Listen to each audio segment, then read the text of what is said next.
പ്രിയമുള്ളവരെ, സുംബ വിവാദം കേരളത്തിൽ കത്തിപ്പടരുകയാണ്. കേരള ഗവൺമെന്റ് വിദ്യാർത്ഥിനികൾക്ക് നൃത്തത്തിൽ അധിഷ്ഠിതമായ ഒരു വ്യായാമ മുറ നടപ്പിലാക്കാൻ ശ്രമിച്ചതാണ് കാരണം. പൗരോഹിത്യമാകെ ഇളകിയിരിക്കുന്നു, ധാർമ്മികത തകർന്നു പോകുന്നേ, മതം ഇല്ലാതായി പോകുന്നേ എന്നൊക്കെയുള്ള നിലവിളികളാണ് മൊത്തത്തിൽ നമുക്ക് കാണാൻ കഴിയുന്നത്. യഥാർത്ഥത്തിൽ വല്ല കാര്യവുമുണ്ടോ? എന്ത് പരിഷ്കരണങ്ങൾ ഇവിടെ ഉണ്ടാകുമ്പോഴും ആ പരിഷ്കരണങ്ങൾക്കെല്ലാം എതിരിൽ നിന്ന് നിലവിളിച്ച ചരിത്രമാണ് എപ്പോഴും പൗരോഹിത്യത്തിനുള്ളത്. മലയാളം പഠിക്കരുത്, അത് നരകത്തിലെ ഭാഷയാണ്. ഇംഗ്ലീഷ് പഠിക്കരുത്, അത് നരകത്തിലെ ഭാഷയാണ്. പെൺകുട്ടികൾ എഴുത്ത് പഠിക്കരുത്, അത് ഹറാമാണ്. സ്കൂളിലേക്ക് അയക്കരുത്, വഴിതെറ്റിപ്പോകും, വഴി പഴച്ചു പോകും.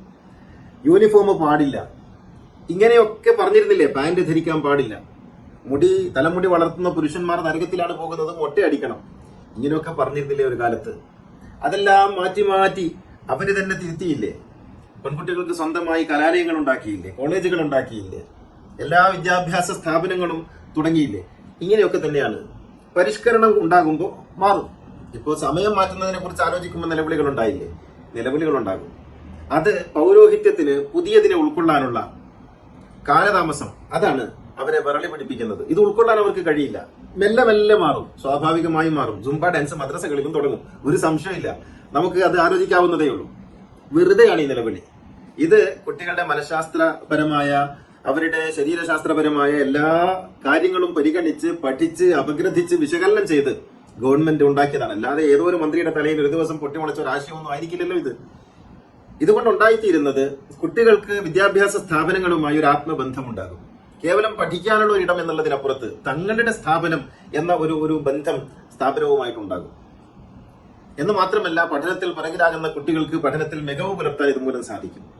വഴിതെറ്റിപ്പോകാൻ എന്തെങ്കിലും സാധ്യതയുള്ള കുട്ടികളെ അതിൽ നിന്ന് പിന്മാറാനും സ്കൂളുമായും ടീച്ചേഴ്സുമായും ഒക്കെ ഒരു നല്ല ബന്ധം ഉണ്ടാക്കാനും സാധിക്കും. കുട്ടികളും അധ്യാപകരും തമ്മിലുള്ള അകലം കുറയും. ഒരുപാട് ഗുണങ്ങളുണ്ട് ഇതിന്.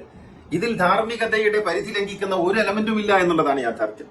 ഇപ്പൊ മെക്സവൻ എന്ന് പറയുന്ന ഒരു വ്യായാമ മുറ നമ്മുടെ നാട്ടിൽ വന്നപ്പോ മതസ്ഥാപനങ്ങളൊക്കെ എല്ലാവരും അതിനെ അനുകൂലിച്ചല്ലോ, എല്ലാവരും അതിന്റെ കൂടെ നിന്നല്ലോ. യഥാർത്ഥത്തിൽ അതിലുള്ള അത്ര പോലും ഇതിലൊന്നും ഇല്ലല്ലോ, ഒന്നുമില്ല. ഇത് കുട്ടികൾ അവരുടെ ശരീര ചലനങ്ങളിലൂടെ അവരുടെ മാനസികമായ ആരോഗ്യം വർദ്ധിപ്പിക്കുന്നു. തീർച്ചയായും കുട്ടികൾക്ക് ഒരുപാട് മികവുണ്ടാക്കാൻ സാധിക്കുന്ന, സഹായകമാകുന്ന ഒരു കാര്യമാണിത് എന്നാണ് ഞാൻ മനസ്സിലാക്കിയിട്ടുള്ളത്. ഇത് പൗരോഹിത്യത്തിന്റെ ഈ നിലവിളി കൊണ്ട് ഒന്നും സംഭവിക്കില്ല. സമൂഹം ഒരു കാര്യം മനസ്സിലാക്കി തുടങ്ങിയിരിക്കുന്നു: ഈ പൗരോഹിത്യത്തിന്റെ നിലവിളിക്ക് സമൂഹത്തിൽ ഒരു സ്ഥാനവും വിലയും ഇല്ല എന്നുള്ളതാണ്. ഒരു കുട്ടി പോലും ഈ പൗരോഹിത്യ ആക്രോശങ്ങൾ കേട്ട് സുംബ ഡാൻസിൽ നിന്ന് പിന്മാറുമെന്ന് എനിക്ക് തോന്നുന്നില്ല. പിന്മാറുകയില്ല, ഉറപ്പ്. സമൂഹത്തിന് അക്കാര്യം ബോധ്യപ്പെട്ടിരിക്കുന്നു. ഈ ദയനീയമായ സത്യം പൗരോഹിത്യം തിരിച്ചറിയണം. തങ്ങളുടെ പിടുത്തമൊക്കെ വിട്ടുപോയിരിക്കുന്നു. ഇനി തങ്ങൾ നിലവിളിച്ചുകൊണ്ട് കാര്യമൊന്നുമില്ല. നരകമൊക്കെ പറഞ്ഞ് പേടിപ്പിക്കാനുള്ള കാലമൊക്കെ കഴിഞ്ഞു പോയിരിക്കുന്നു. സമൂഹം സ്വന്തമായി തീരുമാനിക്കാൻ മുന്നോട്ട് വരുന്നു. കുട്ടികൾ പോലും മനസ്സിലാക്കി തുടങ്ങിയിരിക്കുന്നു. ഈ തലയെക്കെട്ട് കെട്ടിയ, തലപ്പാവ് ധരിച്ച, മുറിപ്പാൻഡിട്ട പൗരോഹിത്യത്തിന്റെ നിലവിളികൾക്കൊന്നും ഒരു വിലയുമില്ലെന്ന് മനസ്സിലാക്കിയിരിക്കുന്നു.